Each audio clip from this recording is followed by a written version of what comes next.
नमस्कार मैत्रिणींनो, स्टार प्रवाह मालिका लग्नाची बेडीच्या आजच्या भागामध्ये राघव हा खूप खचून गेलेला आहे। राघववरती घरच्यांनी जो अविश्वास दाखवला त्यावर आता तो खूपच संयम राखायचं ठरवलेला आहे।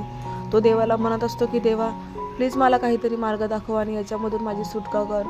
मी आतोनात प्रयत्न करत आहे पण मात्र मला विशाल विरुद्धचा एकही पुरावा मिळत नाहीये। देवा प्लीज मला याच्यामधून लवकरात लवकर सोडव। आता राघवचा फोन वाजतो। राघव तो फोन खिशामधून काढत असतानाच एक पावती खाली पडते। आता राघव विचार करतो की अरे हे काय पडले, म्हणून तो ते उचलून पाहायला लागतो।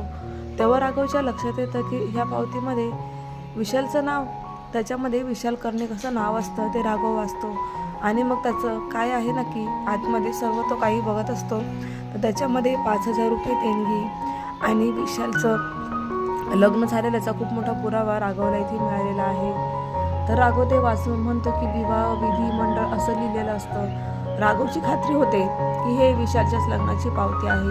मग त्याला आठवतं की विशालच्या घरी जेव्हा आम्ही त्याच्या विरुद्धचा पुरावा जमा करायला गेलो होतो तेव्हाच ही पावती माझ्याकडे खिशामध्ये आली असावी। फोटो घेण्याऐवजी मी पावती चुकून खिशात टाकली असावी। बस देवा, मला अजून काही नकोय। खरंच देवा, तू माझी किती मदत करत आहेस। मला हेच हवं होतं। आता हा पुरावा मी सिंधूला दाखवेल आणि मग माझ्या सिंधूचं लग्न मी विशाल बरोबर करणार नाही। खरंच सिंधू नेहमी म्हणायची जर मनापासून देवाजवळ काही मागितलं ना तर देव ते देतो। आज मला तो प्रत्यय आला। खरंच देवा, मनापासून तुझी प्रार्थना मी केली पण मला जे हवं होतं ते तू दिलंस। आता मला पुढचा मार्ग मोकळा आहे। मी नाही करणार सिंधूचं लग्न विशाल बरोबर। आता इकडे राघव खूप खुश आहे पण दुसरीकडे मात्र विशालने राघवला संपवण्याचा प्लॅन केलेला आहे। विशाल आता बंदुकीची गोळी सोडतो। राघवला थेट पोटामध्ये लागते। राघवला खूप वेदना होतात। तर तिथे सिंधू आलेली असते। सिंधू पाहते की राघवला कोणतरी गोळी मारून पळालं। तर सिंधू लगेचच त्याला वाचवायला धावतच येते आणि स्वतःची ओढणी राघवच्या पोटावरती बांधून त्याला मदतीचा हात मागत असते, कोणी येतंय का। तितक्यातच तिथे एक बाईकवाला येतो। आता त्या बाईकवाल्याला सिंधू राघवच्या मदतीसाठी हाक मारते आणि मग तो स्वतःची गाडी सिंधूला देतो आणि म्हणतो की खरंच यांना खूप त्रास होत आहे, तुम्ही एक काम करा, माझी गाडी घेऊन हॉस्पिटलला जा आणि या पेशंटला ॲडमिट करा।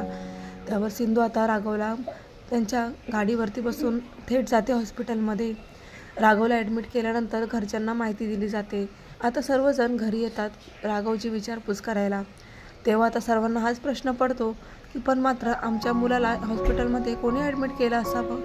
इतक्यातच आता नर्स येते आणि त्या नर्सला राघवचे वडील विचारतात की माझ्या मुलाला इथे ॲडमिट कोणी केलं, कोणी आणलं त्याला इथे। त्यावर आता ती नर्स असं म्हणते की ते बघा, ती समोर ती बाई आहे ना तिने, आणि ती असते सिंधू।